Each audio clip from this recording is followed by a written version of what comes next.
Praise the lord చెప్తామా గట్టిగా? Praise the lord.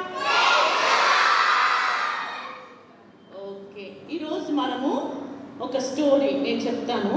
మనము 2-3 ఎపిసోడ్స్ నుంచి కదా మనం ఏం నేర్చుకుంటున్నాము? దేని గురించి నేర్చుకుంటున్నాము? బైబిల్ గురించి కదా. బైబిల్స్ మరి ఎలా, ఎక్కడ, ఏ లైబ్రరీస్లో ఉన్నాయి.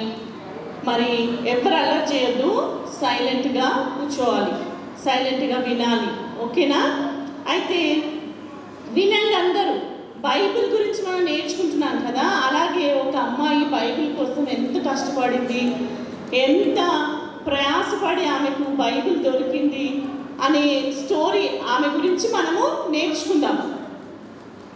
మీరు మాట్లాడితే డిస్టర్బ్ అవుతుంది, ఎవ్వరు మాట్లాడద్దు, ఓకేనా? అయితే మేరీ జోన్స్ అని ఒక అమ్మాయి ఉంటుందన్నమాట. ఏం పేరు? Mary Jones. అయితే ఆ అమ్మాయి వాళ్ళు చాలా పేదవాళ్ళు అనమాట.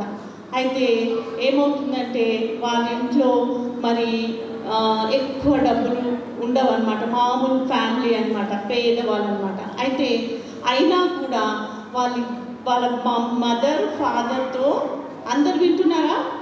మదర్ ఫాదర్తో ఏం చేస్తారు తెలుసా? ఎవ్రీ సండే చర్చ్కి వెళ్తుందంట. ఎక్కడికి వెళ్తుంది?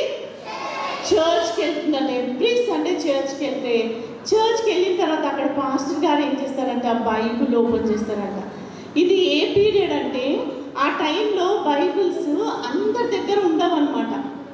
ఓన్లీ పాస్టర్స్ దగ్గరనే ఉంటాయి. లేకపోతే బాగా డబ్బులున్న వాళ్ళు కొనుక్కుంటే వాళ్ళ దగ్గర ఉంటుంది అనమాట. అసలు బైబిల్స్ అందరి దగ్గర, చర్చ్కి వచ్చిన వాళ్ళందరి దగ్గర బైబిల్స్ ఉండవు అనమాట. పాస్టరే ఓపెన్ చేసి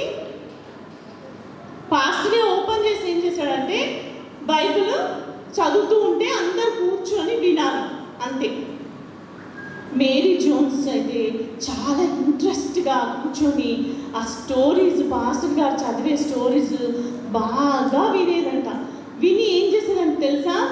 చాలా ఇష్టం అనిపించేదంట ఆమెకి. అబ్బా, ఎంత మంచి స్టోరీస్ అని శ్రద్ధగా వినేదంట. మీరు వింటున్నారా శ్రద్ధగా? మరి మనకు బైబిల్స్ వచ్చేసాయి, మన చేతుల్లో 2-3 బైబిల్స్ ఉన్నాయి. మనం ఏమి వినాల్సిన, మన బైబిల్ గురించి, మన బైబిల్ వాల్యూ మనకు తెలియట్లేదు కదా. ఆ అమ్మాయికి అయితే మరి బైబిల్ లేదు కదా. పాస్టర్ గారే చెప్తూ ఉంటే ఒక్కొక్క స్టోరీ ఇలా శ్రద్ధగా వింటుందంట. అలా సండేనే ఆమె స్టోరీస్ వినేదంట. వాళ్ళ ఇంటి పక్కన ఒక ఆంటీ ఉండేదంట. ఆ ఆంటీ ఇంట్లోకి వెళ్ళిందంట ఒకసారి మేరీ జోన్స్. వెళ్తే ఆ టేబుల్ పైన బైబిల్ చూస్తుందంట. అబ్బా, బైబిల్ నాకు ఎంత ఇష్టం, ఈ ఆంటీ దగ్గర బైబిల్ ఉంది అనేసి అప్పుడప్పుడు వెళ్ళి ఆ బైబిల్ చూస్తూ ఉండేదంట. ఊరికి ఆ బైబిల్ అంటే అంత ఇష్టం అనమాట. అసలు అందులో ఉన్న స్టోరీస్ చాలా బాగుంటాయి కదా. ఇంకా బైబిల్ ఏమో ఈయన దగ్గర లేదు, చదువుకుందామంటే. అయితే ఇప్పుడు ఆ టేబుల్ పైన చూసేదంట. చూసిన తర్వాత ఇలా, నాకు నా బైబిల్ కావాలి, నాకు సొంత బైబిల్ కావాలి. మీ అందరికి ఇష్టమా? మీకు మీ బైబిల్ ఉండడం ఇష్టమా? మీకు మీ బైబిల్ ఉండడం ఇష్టమా? ఉందా మరి మీకు బైబిల్? అయితే మరి స్టోరీ విన్న తర్వాత మీరు బైబిల్స్ కొనేసుకోవాలి తొందరగా, ఓకేనా?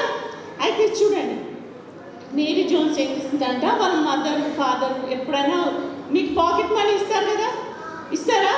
పాకెట్ మనీ ఇచ్చినప్పుడు ఆమె ఏం చేస్తుందంట, అన్ని డబ్బులు కలెక్ట్ చేస్తూ ఉందంట. జాగ్రత్తగా దాచిపెట్టుకుంటుందంట. అయితే అలా చేస్తున్నప్పుడు ఏమైందంటే 6 ఇయర్స్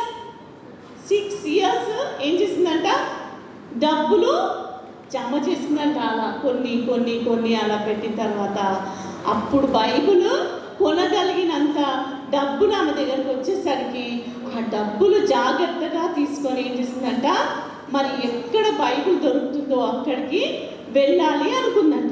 అయితే అక్కడ వెళ్ళాలంటేమో అదేమో చాలా దూరం అనమాట. నడిచి వెళ్ళాలి. అప్పుడు వాహనాలు లేవు కదా, వెహికల్స్ ఏం లేవు కదా, నడిచి వెళ్ళాలి. అయితే ఏం చేసిందంట, అయినా కూడా మేరీ జోన్స్ ఏం చేసిందంటే తెలుసా, నడుస్తా వెళ్ళిందంట. వెళ్ళిన తర్వాత అక్కడ చాలా దూరం నడిచి వెళ్ళిన తర్వాత అక్కడ చూస్తే ఏమైందంటే తెలుసా, ఒక అతను ఉన్నాడంట. మరి ఎక్కడైతే బైబిల్ అమ్ముతారో చర్చ్లో వెళ్తే అక్కడ ఒక అతను ఉన్నాడంట. ఆయన చెప్పాడంట, అమ్మ ఇప్పుడు అవే లేవు బైబిల్స్ అని చెప్పాడు. అయితే అప్పుడు అయ్యో బైబిల్స్ లేవా అనేసి చాలా బాధపడిందంట. నేను చాలా దూరం నుంచి వచ్చాను, నేను చాలా డబ్బులు ఇన్ని రోజులు కలెక్ట్ చేసుకున్నాను.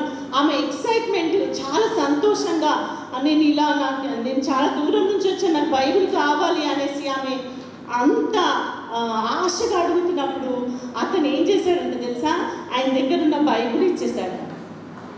అయితే ఇంకా మేరీకి ఎంత సంతోషం అంటే ఆ బైబిల్ తీసుకొని నాకు బైబిల్ వచ్చేసింది, నా బైబిల్ వచ్చేసింది, నాకు సొంతగా నేను చదువుకోవచ్చు, ఇప్పుడు ఇంట్లో చదువుకోవచ్చు, డైలీ చదువుకోవచ్చు అనేసి చాలా సంతోషంగా మరి హ్యాపీగా ఉత్సాహంగా ఉంటే అతను పాస్టర్ గారు అలా చూస్తున్నారంట. అమ్మాయి ఎంత ఆశ ఉంది, అమ్మాయికి ఎంత సంతోషపడుతుంది బైబిల్ తీసుకొని, ఇంత సంతోషపడతారా బైబిల్ కావాలా అని ఇంత ఆశగా ఉందా ఈ అమ్మాయికి అనేసి ఆమెను బ్లెస్ చేసి పంపించేశాడనమాట. పంపించిన తర్వాత ఏం జరిగింది తెలుసా, మరి మేరీకైతే బైబిల్ దొరికింది, కానీ ఆ పాస్టర్ గారు అతను ఏం చేశాడంట, మరి ఇంకా ఇక్కడ వేరే పాస్టర్స్తో ఏం చెప్పాడంటే ఈ మేరీ గురించి చెప్పాడంట వాళ్ళకి. ఏమనంటే మేరీకి ఎంత ఇంట్రెస్ట్, బైబిల్ ఎంత ఆశతో తీసుకొని వెళ్ళింది, ఎంత దూరం నుంచి వచ్చింది, ఎన్ని డబ్బులు కలెక్ట్ చేసింది, అవన్నీ చెప్పినప్పుడు అక్కడ ఉన్న వారందరూ ఏం చేశారంట, లేదు లేదు అయితే ఇంత ఆశ ఈ అమ్మాయికి ఉందంటే ఇంకెంతమంది అలా ఆశపడుతూ ఉన్నారు కదా, అయితే బైబిల్ మనం అందరికీ దొరికేలాగా చెయ్యాలి అనేసి అప్పటి నుంచి బైబిల్ ప్రింట్ చేయడం స్టార్ట్ చేశారంట. తెలుసా ఎవరి గురించి, ఎవరి వల్ల? మేరీ జోన్స్ వల్ల అన్నమాట.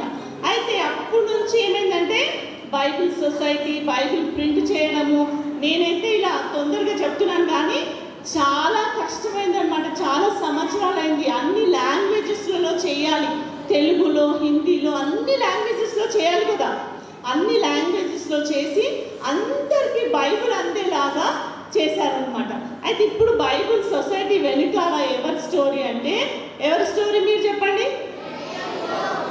మేరీ జోన్స్కున్న ఆశను బట్టి మరి ఆమెకి బైబిల్ దొరికింది, మరి అందరికి కూడా బైబిల్ అందించాలనే ఆలోచన ఇచ్చిందనమాట.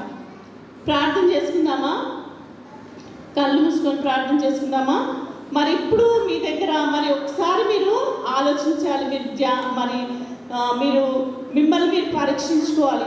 నా దగ్గర బైబిల్ ఉంది కానీ బైబిల్ని నేను చదవట్లేదు. మేరీ జోన్స్ అయితే ఎంత కష్టపడి ఎంత దూరం నడిచి ఆమె బైబిల్ తీసుకొని వచ్చింది, కానీ నాకు బైబిల్ దగ్గరలో అందుబాటులో ఉన్నా కూడా నేను బైబిల్ చదవట్లేదు.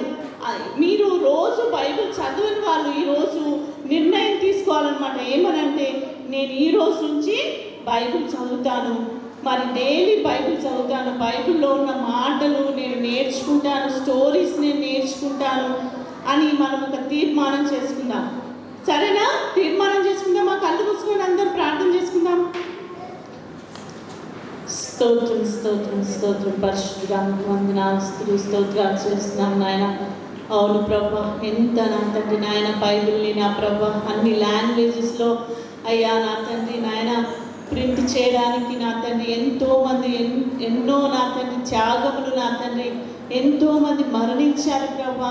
అయ్యా అప్పుడు మాకు బైబిల్ మా చేతికి అందింది నా తండ్రి నాయన.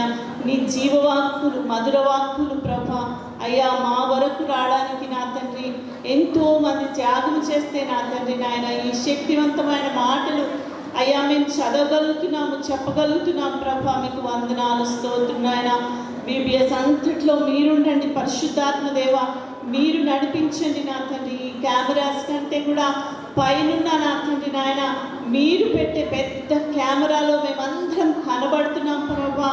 అయ్యా పరిశుద్ధాత్మదేవ తండ్రి, కుమార పరిశుద్ధాత్ములుగా నా తండ్రి మీరు మా మధ్యలో ఉండి నా తండ్రి నాయన అయ్యా మీరు చూస్తున్నారు మమ్మల్ని ప్రభా. మేము మీకు భయపడి లోబడి నా తండ్రి నాయన ఈ కార్యం ఈ దినమంతా నా తండ్రి BBS జరిగించడానికి అయ్యా కృప చూపించమని యేసు క్రీస్తు పరిశుద్ధ నామములో ప్రార్థించి వేడుకొంచున్నాను తండ్రి. ఆమేన్.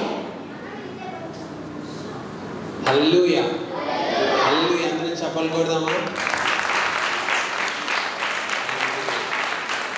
సో ఎవరెవరు వాటర్ తాగాలనుకుంటున్నారో